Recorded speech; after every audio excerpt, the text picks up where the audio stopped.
up next, now we're going to look and talk to a Republican strategist, Greg Mueller, who can give us some insights. He's been in this game a long time as to what to expect tonight in New Hampshire and going forward. All right, Greg, so you heard from the former governor here that, basically these guys on stage just represent the status quo. Is that what we're going to get tonight, or does somebody need to go and shake things up?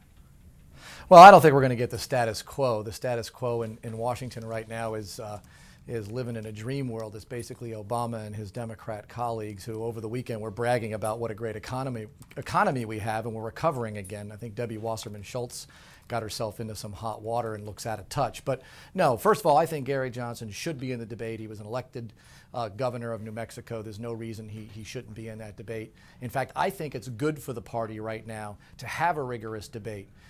We in the Republican Party do that. We don't select sort of handpick people and anoint them as occurred in the last cycle with then Senator Obama. So I think what you want is a vibrant discussion of ideas. Tim Pawlenty's got an economic program out there. Mitt Romney's got some things he wants to talk about on, maybe not, on health care.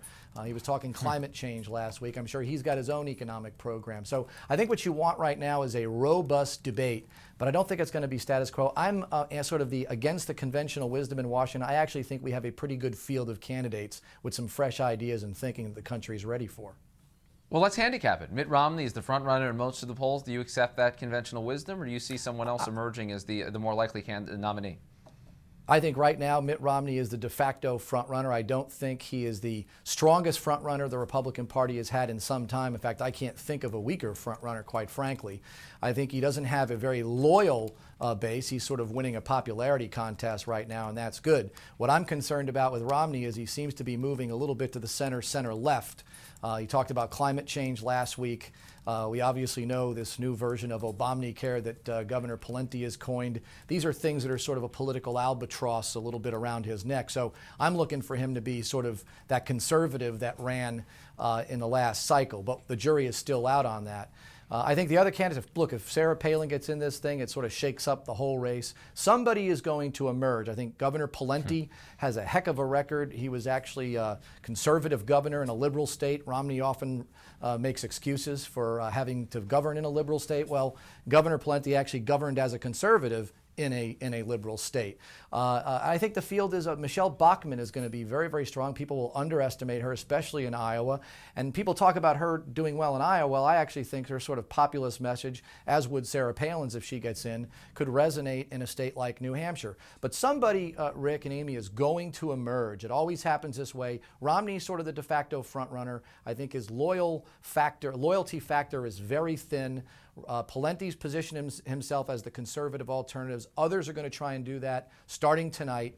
But the one common denominator is you're going to hear a lot about Barack Obama in these early debates. They're going to expose him. He's got very little to run on, and I think they're drinking not only Kool-Aid, but spiked Kool-Aid at the White House and at the DNC right now. All right, so in our last 30 seconds here, can somebody win this debate? And if so, who will it be? Well, I think you always look for expectations, Amy, right? And last time around, it looked like Pawlenty did well and Herman Cain sort of established himself, and that's bearing out in polls. I don't know if I could predict or suggest who's going to win. I think Romney has to really show that he's ready to lead the nation because he hasn't been in a debate. Pawlenty's going to be the conservative, and a lot of them are going to be sort of nipping at Romney's heels. But I think what the base of the party is looking for is somebody who will start defining what this race is going to be about.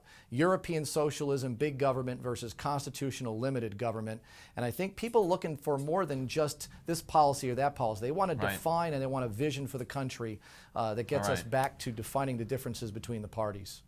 Greg Mueller, Republican strategist, will be watching tonight on the debate on CNN, WMUR up in New Hampshire, our affiliate. Twitter.com/Rick Klein, Twitter.com/Amy E. Walter, and I'm going to watch Gary Johnson's webcast.